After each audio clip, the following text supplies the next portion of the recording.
Hey, good Thursday afternoon, everybody.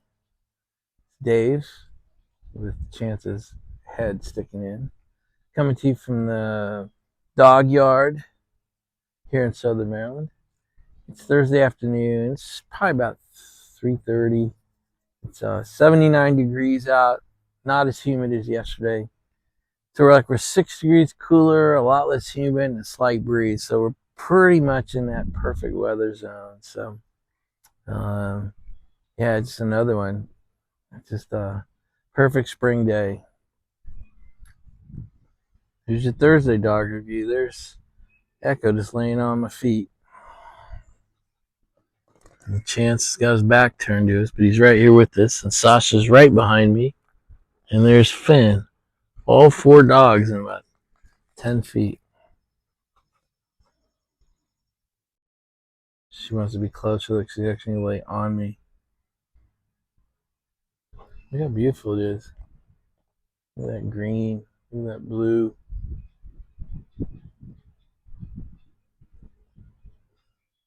So April is that truly magic month. That was all gray and brown sticks on April 1st. And on May 1st, it's completely leafed out.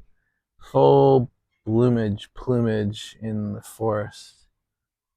It looks great.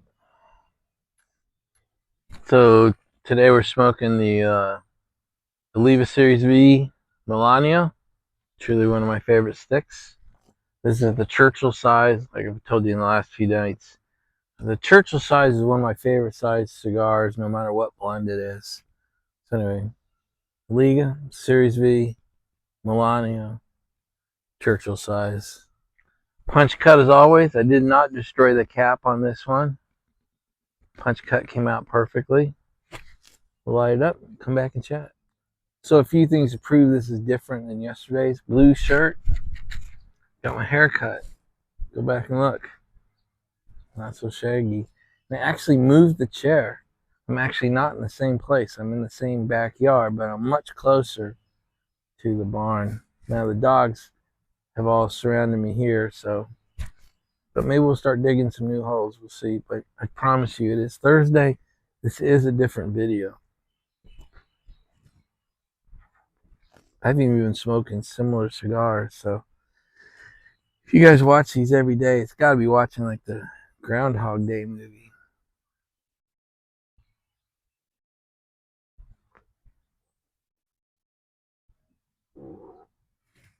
I have an upcoming rant, by the way. Anyway, I love these cigars. Absolutely perfect weather out.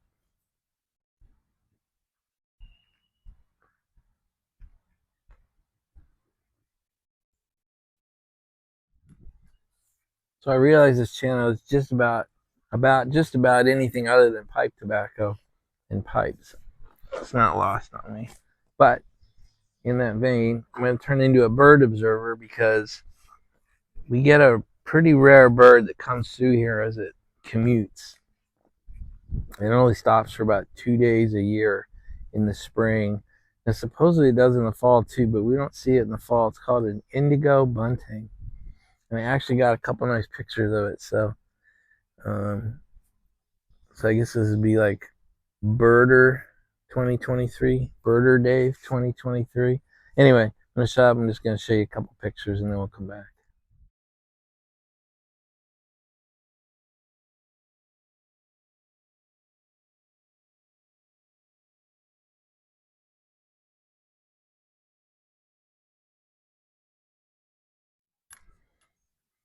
All right, we're back from Mutual of Omaha's Wild Kingdom.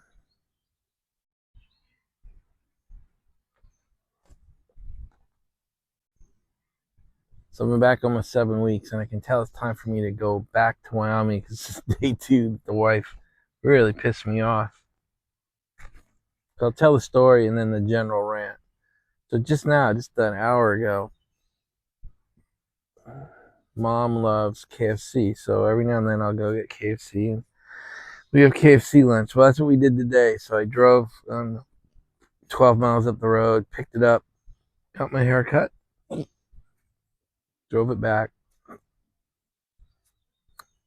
Mom, Anne-Marie, and I had a nice lunch. I clean it up, put everything away, get it in the bag. I'll take it all back home, take the trash out. And so we're sitting there chatting, and all of a sudden Anne-Marie's phone starts texting. And so she drops out of the conversation and drops into her phone and falls into the phone hole and does like 7 or 10 texts to the point where even Mom's looking at me like, what the hell? Mom, for an 88-year-old woman, has a great WTF face. She was giving me WTF, and I said, I don't know. In fact, I'm out of here, guys. Huh? What? I said, I'm gone. See you later.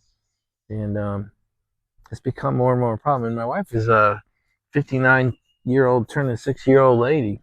This isn't some teenage 20-something. I don't know what's happened to her, but the phone is becoming a monster problem.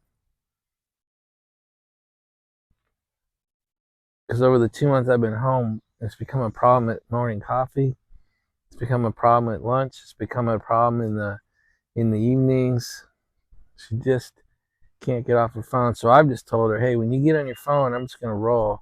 So sometimes in the middle of coffee, if she picks her phone up, I'm like, I'm going to the paddock. See you later. Or at lunch, hey, I'm gonna go. Or I'll go to bed early. I said, hey, if you're on your phone, I'm gonna go to bed. I'll see you tomorrow. So anyway, even Sean had to give her a speech about, hey, Mom, maybe we should practice being a little more present where we are, because you came all the way to Denver. Let's try to practice being a little more present. Wow, my 24-year-old son. So anyway, this just happened. So I'm just just irritated that if she chooses to state to Mom and I that the phone, the person in the fucking box, is more important than the two people who took the time to be present. And yeah, that's a problem. So yeah, I no longer feel bad about rolling out. And in fact, I'll probably stay an extra month.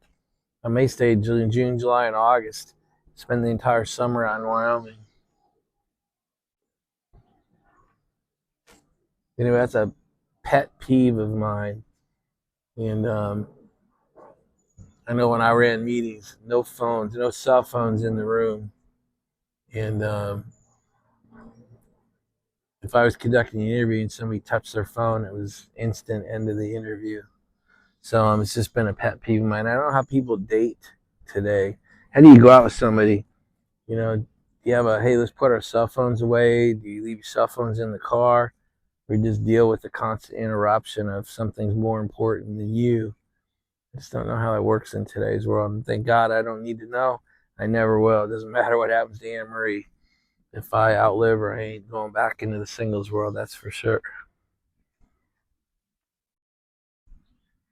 That's 2 days in a row I've had a bitch about the wife, so that tells me it's time to move on. So we'll go on with the long, bigger rant here in a minute. All right, I guess we can move on to the larger rant. So I just talk about me for a minute, my beliefs, my feelings, what I observe. I believe in our modern society, we have lost proper prioritization of the person, the human being that's in front of you is far more a higher priority than the text that just came in, or the phone call that came in, or the voicemail that got left, or the email that came in, or the YouTube notification. Our phones beep, whir, buzz, click all the time.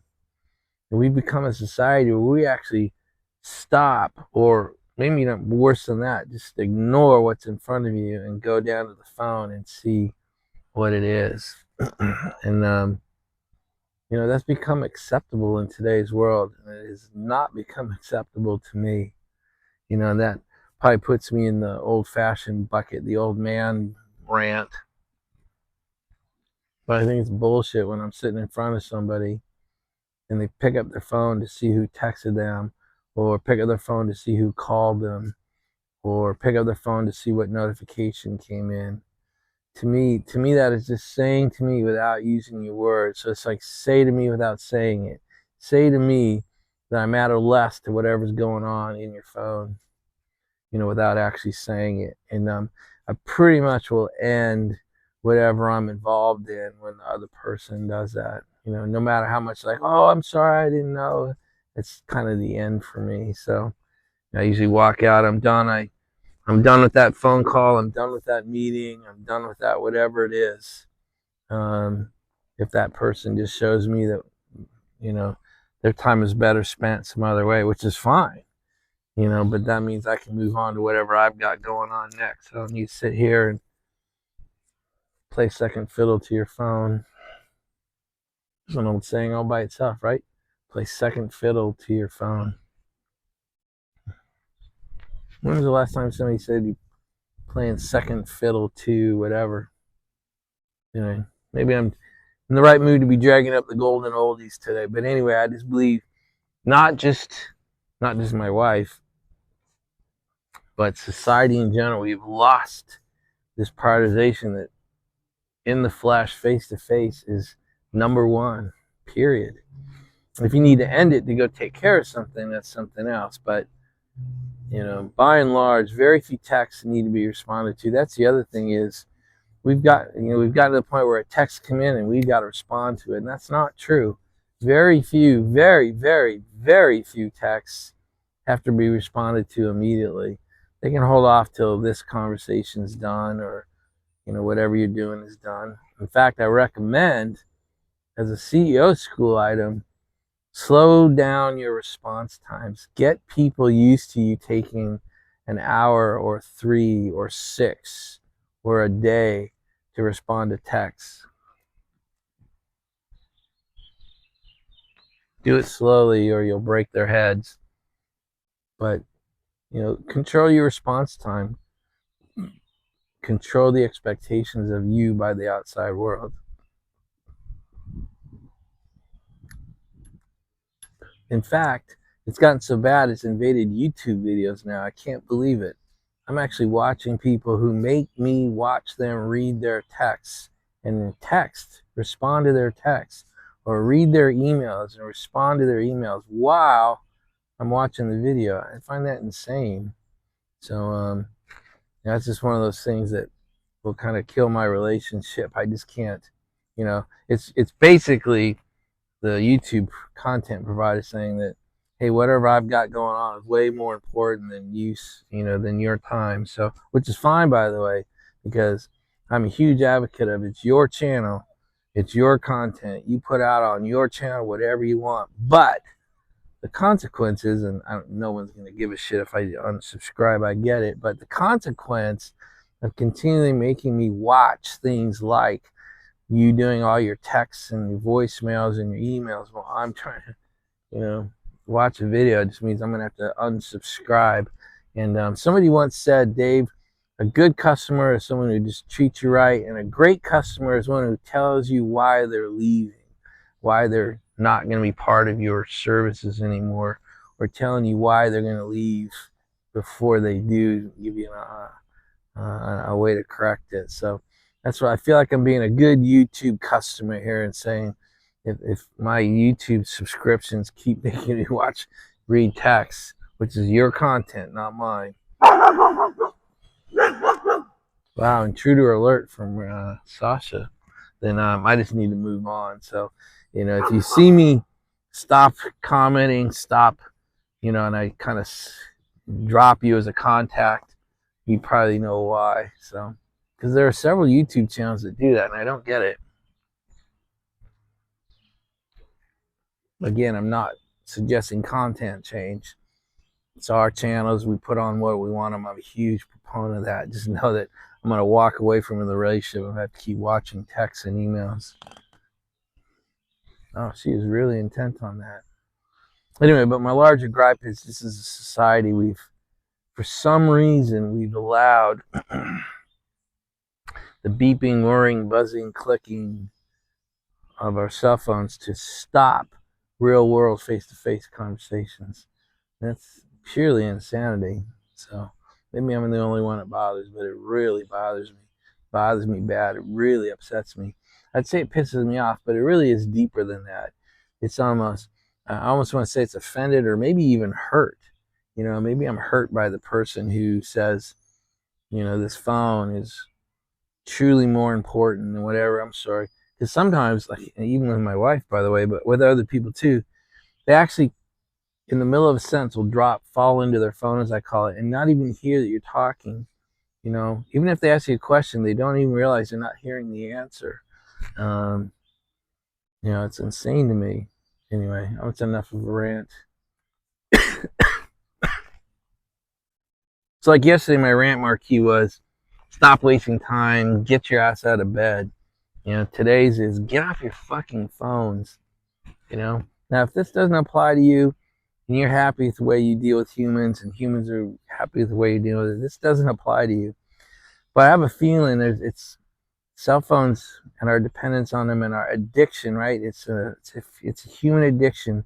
Though it's called urgency. Every time that phone beeps, whirs, buzzes, rings, it creates a sense of urgency, and you get like pulled to it. You almost can't concentrate. So sometimes it's best to leave the phone physically turned off, or physically leave it. If you're at dinner, leave it in the car. Or if you're at home trying to do something, turn it off and leave it in the office. People say, well, I just put it on silence. Well, people still hear it or feel it buzzing, and then they still can't. You lose half their brain as they fall into their pocket, as they fall into the office two rooms away because they can hear it buzzing. And they physically can't concentrate on what's in front of them anymore. 2 angry rants, 2 days in a row. See, Maryland soaks into you, DC soaks into you. Time to get back to Wyoming.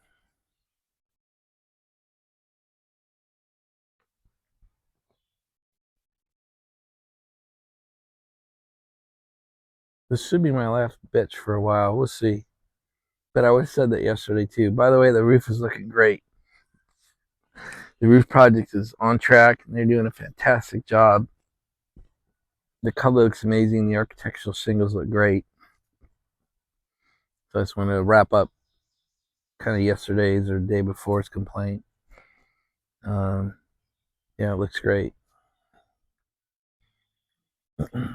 So being a YouTube content provider, for those of you who are just commenters, I want to say it's cathartic, it's therapeutic to be a content provider, because I feel way better now that I've dumped all my problems on you guys.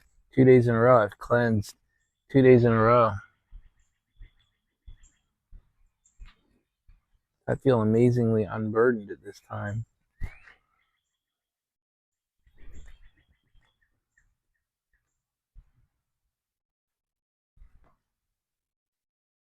So there's another reason to start being a content provider. Come up and put rant videos up. Maybe just be a rant channel. It's not a terrible idea, by the way. I bet you get a lot more views and a lot more subs than most of the YTPC. Yeah, like Rants Are Us or something. I like that. Anyway, it'd be really cathartic. You'd probably be a much kinder person during the day. Anyway, I feel better, so I thank you guys for letting me dump it all on you. So look at this. I almost get all 4 in the same shot. Finn right off my right hand, and Echo out there, and Sasha just like 6-7 feet away, and Chance right here. They're all being quiet and calm, just enjoying the afternoon, sitting here in a bit of a pack, family pack. Pretty cool. It doesn't happen very often, especially with that one. Yep, she's off to do something else now. She got bored. This dog has turned into a beast. She's thickened up, gotten super strong and muscular, and actually grown a little bit since we've been here the last 7 weeks.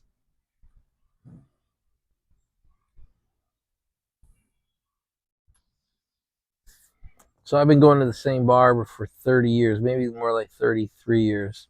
He's a little Vietnamese guy. He runs this tiny little shop.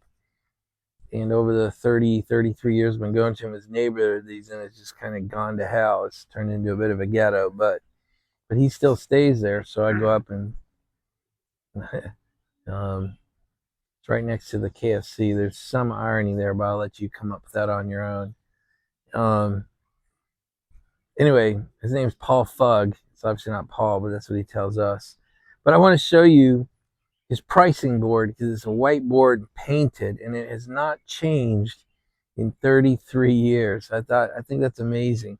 This is one man who inflation has not changed his pricing to $1 in 33 years. So Anyway, that's what I'm going to do. I'm going to show you. I'm sitting underneath it, so it's at a weird angle, but I want to show you this board. Seriously, it hasn't changed it since I started going there. So here's what his pricing board looks like.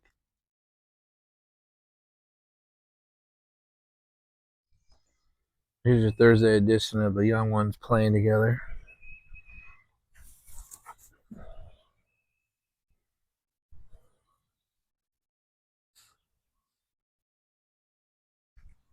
These two do love playing. Definitely makes me want to take Finn to Wyoming with me.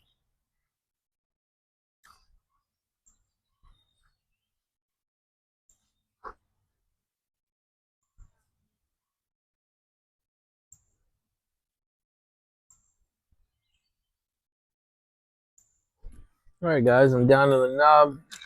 My drink is empty. We're just over 20 minutes.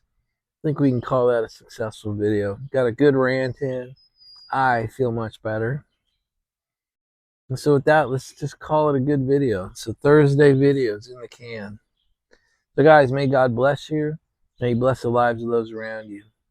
May he make his face shine upon you. May he turn his ear to hear your prayers. And guys, may he bless your lives like he does mine. Have a great Thursday evening. Have a good night. We'll talk again tomorrow on Friday. Bye, everybody.